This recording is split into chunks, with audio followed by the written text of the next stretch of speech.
I first saw this car in Ireland, weirdly enough, nearly 2 years ago.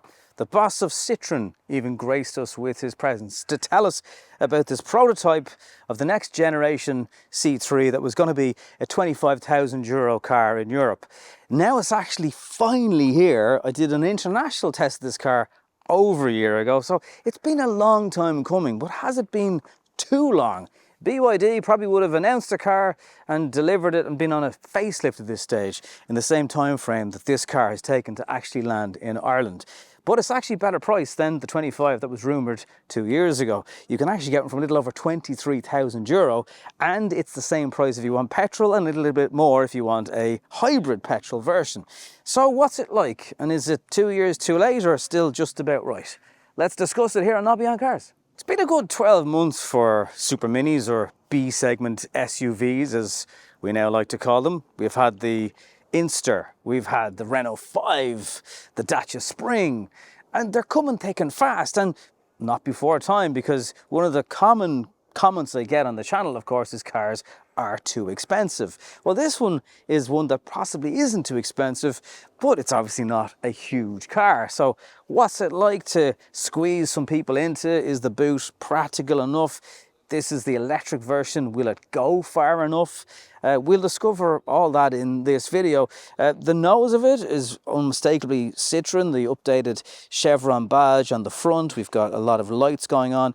These little inserts, you can customize these. In fact, they've left some different colored ones in the boot if you don't like the luminous green. And Citroen won't charge you extra for a two-tone roof or the mirrors and the A-pillar, which does look dramatically nice on this red, this kind of deep red colour. The skid plates on the front and some nice chevrons over the wheel arches, again to give you this rugged B SUV look, which the B segment car has been declining for quite a few years.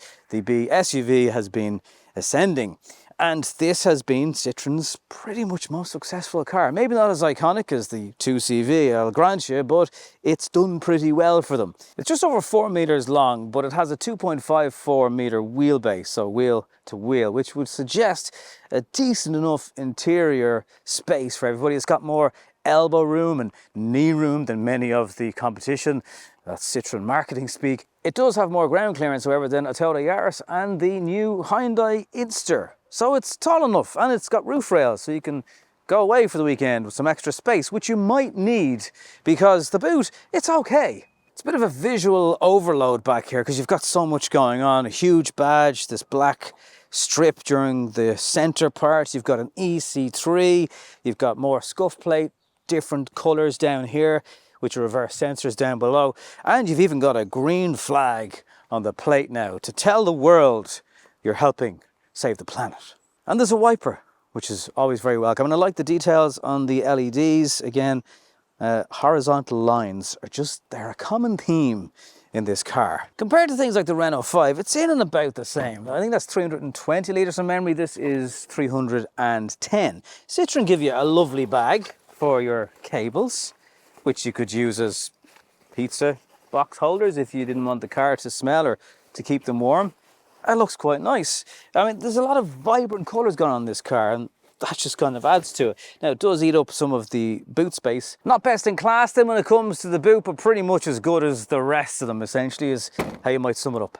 If you're a taller passenger considering the car, you can really lower this seat down to the floor. There's good height adjustment. It's obviously all of a manual handle, and you can obviously slide the seat back and forward. And then on the steering, there's height and in and out telescopic adjustment. I wouldn't say it's huge. It's more higher and lower than in and out. That makes sense. Stop now. On the charging front on your EC3, 100 kilowatt DC charging on this side of the car, which again might mean you can skip an ID4 or ID3 at the fast charger, depending on what sides are free. That's always handy to know. In Ireland, it's just 7.4 on board AC, but you can spec an 11 on some markets. There is battery preconditioning via the Citroen app, which is free for 12 months, and deferred charging on the app, which is also free for 12 months. But if you have an OMI charger, like I do at home, you can do all that in the charger itself, and you don't have to pay Citroen anything after 12 months. So that's probably what I'd do. But they are doing a website offer, from what I can tell on their website right now, where you can get a free home charger or reduced price home chargers. That might be worth a look if you are getting one anytime soon. On the ADAS and safety systems front, well, you get a thing to tell you to take a coffee break, which is great, but we're not in Paris now, Dorothy. I'd rather some blind spot in these mirrors. There's lane keep assist, and there's a few other safety bits, but what is very interesting is the speed beeps for ADAS. There's a button on the side of the driver's column, and you just tap that for a couple of seconds, and they're gone. And the speed sign still remains in the dash. Some cars make that disappear when you turn off some of those safety beeps. Now, I do wonder, and there's been lots of discussions over this, how long will Europe let us turn these beeps off for? They are there for a reason, but if you've ever driven around a very, very slow car park or just gone 1 kilometre over the speed limit, it may not actually be over the speed limit the way the wheels and the speedos work. It gets very annoying. It's not just because you're a speeding lunatic. It might be 2025, but don't tell Citroen that, because there's an actual key that goes into an ignition on an electric car. Very unusual. I do have to ask though, Citroen, I mean, seriously, that's the mat? It's tiny. Are they the smallest rear car mats in the world? They barely cover, I'd say, size 8 feet. Come on.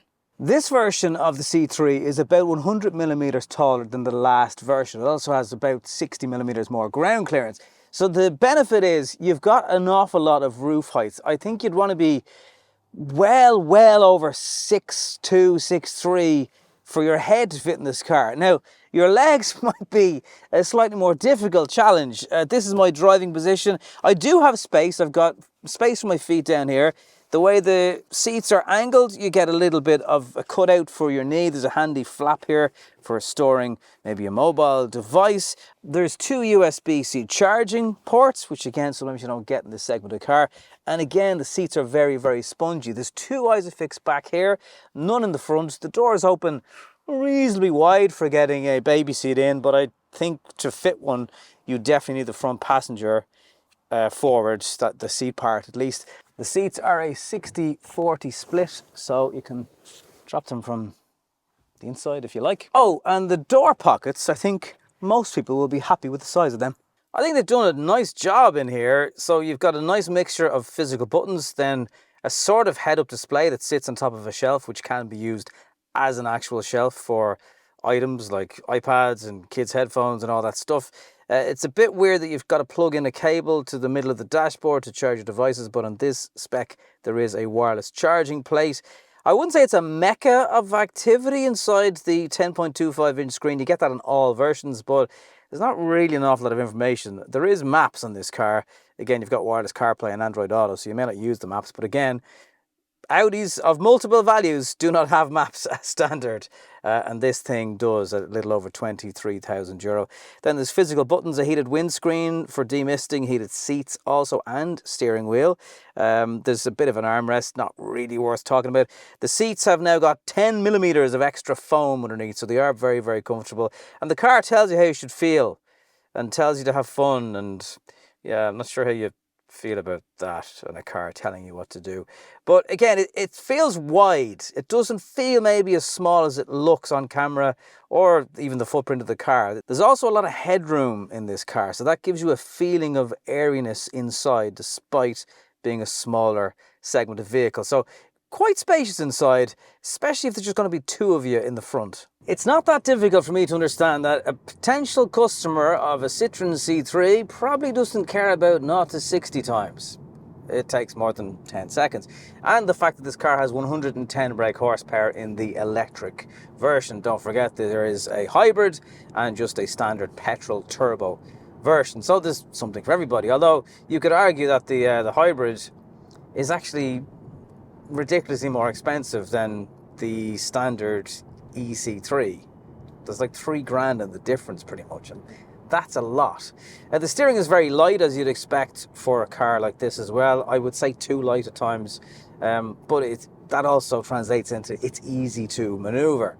Now, this has the magic carpet ride and the damping that's set up with Citroen. They've always been sort of their USP is that they're comfortable. That does mean it can be barge-like going into a corner. It's like floaty. But if you're driving it at slower speeds, it's going to be wonderfully comfortable. And again, that's probably where a lot of the EC3 is going to spend its life.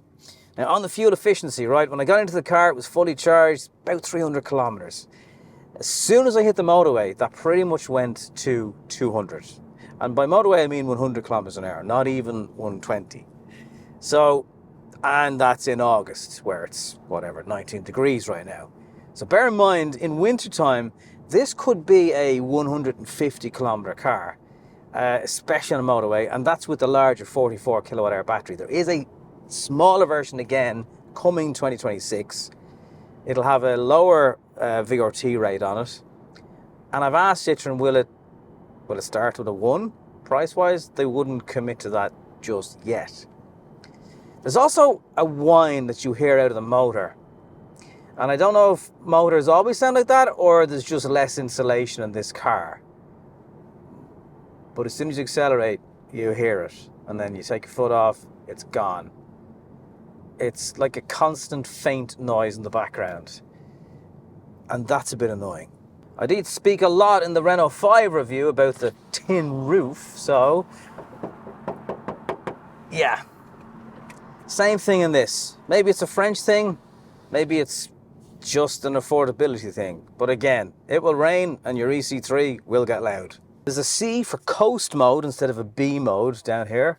Ooh, they've really mixed it up from the Stellantis switchgear, which quite often has a B, but I think they're all getting C's now. It is very comfortable though. It's a very comfortable, small little car. I don't feel as threatened as I did in the Dacia Spring. I mean, I did drive this on the motorway. I did some overtaking in the overtaking lane, as you do. There weren't necessarily cars up my jacksie compared to the Dacia Spring, if you saw that video. But crosswinds, motorway driving, truck drivers, van drivers in Ireland, we definitely have a thing about our cars being an extension of you-know-what. I wouldn't just say for men. Sorry, ladies, you're in this bracket as well. Where we just like to try and barge smaller cars off the road. I don't know what it is, but it is definitely a thing. And trust me, from someone who drives sometimes 3 different cars a week, I can compare how drivers behave depending on what car you're in, particularly on motorways. I don't even think it's just an Irish thing. Maybe it's just a human thing, but it gets bloody annoying when your car can pretty much keep up with anything else. Like this max speed, I think, is 84 miles an hour. That's more than the speed limit. There's quite a bit of noise of cars going by and stuff as well. But as I said, it feels a bit wider, it feels a bit more substantial than the Inster and the Spring. If you're watching this in the UK, well, they claim it over 4 miles per kilowatt hour, and some of the road tests have seen 3. Now that was earlier in the year. Turbo version of this car, as in the non-electric, is definitely more enjoyable to drive because it weighs substantially less, about 230 kilos. That's a couple of large rugby players that you're not carrying around at all times. And the waftiness of this suspension means when you accelerate, the car lifts. When you brake, it tilts down. Yeah. But that is a characteristic of having a softer sprung suspension. If you're not flooring it, you won't even notice. There's 2 trims in Ireland, Plus and Max. The Max gets you privacy glass, things get heated, you get automatic air conditioning. It's probably the one you want. And while it's 23 and a bit for the entry version of the electric car, this version is about 25. So that pushes prices up a bit, doesn't it? As I said at the start of this video, it's nearly 2 years since I first saw this thing. The BYD Dolphin Surf, or Seagull as it's known in other markets, is about to launch in Ireland anytime soon. We've had the fanfare of the Renault 5. There's the Hyundai Inster that is also a really good option, but it has had a couple of price increases since it launched. And then you have the Dacia Spring, which is now from about €16,000. So that's almost 10 grand cheaper than this car. I'm not comparing like with like, spec for spec, but you can get a Dacia for that level. And I've seen 1 or 2 on Irish roads. It is a little bit late to the party, I'll say that. I love the personality traits of it. I think the charging speed is okay. If you are going to be doing some motorway driving, at least you can charge at relatively fast speeds and you can condition the battery and all that stuff. But the range, I'm not sure. It's an LFP battery, which is less energy dense, but cheaper to make, hence the price of the car also being a little bit more affordable. I would probably still fancy a Renault 5 over this, if I'm honest. It just has a bit more personality. It's a little bit better to drive, has a little bit more power, although only just in the entry version being 120 versus 113 brake horsepower. But maybe you just like Citroens, maybe you just like really comfortable cars, and then this is for you. And if there's maybe 3 or sometimes 4 of you going to be using the car, I think there'll be an adequate amount of space. But look, there's options everywhere: petrol, hybrid, electric. It's not really a one-size-fits-all solution, so that is kind of cool. It might also be worth waiting for the even more affordable version of this car, which will be entering the Irish market in 2026. So there's a lot to consider. And compared to even 2 years ago, there wasn't the amount of options in this segment of car that there now is. So kind of, I wouldn't say spoiled for choice in this space. There's also the Skoda Epic coming. I'm sure I'll get a look at that car pretty soon. There's Volkswagen's ID1 and 2. So I think I'd maybe just wait and see what else is coming, unless you really like this. And there is a lot to like in it. So let me know what you think in the comments down below. Thank you so much for coming with me this far on the video. If you've even watched the ads, you have no idea how much I appreciate it. I'll see you next time.